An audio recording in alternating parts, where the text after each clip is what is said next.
the e-math project assignment. Of my introduction, uh, my introduction was out of the claim, which sourced from an online article, claimed that teens need at least 8 hours of sleep on average as the optimal amount for better school performance, as shown by the website.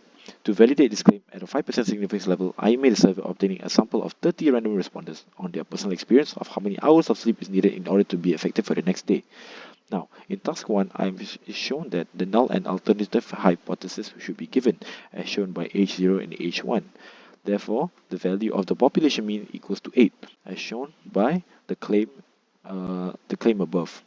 Then the H1, which is the alternative hypothesis, will be not equals to 8, as does not equal to 8 to population mean in the brackets shown.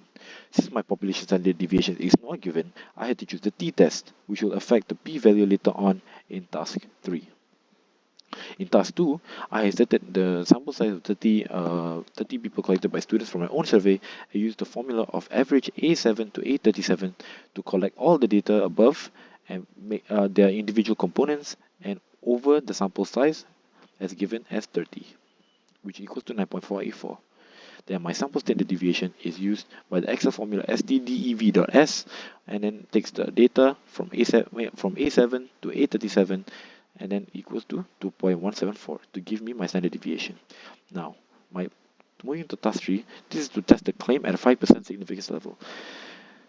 Using the headings below, for population mean it is the same value as the null hypothesis, as it is a statistical hypothesis that states that there is no difference between a parameter and a specific value, or that there is no difference between the two parameters. Since the population standard was not given as shown, the value of 0.05, also written as 5%, is shown in the bracket to compare with the p-value later on. For the test statistic as mentioned just now, I will use the T0 test since I have no population standard deviation. It will consist of C14 minus C19, which is my sample size, which is my sample mean minus population mean.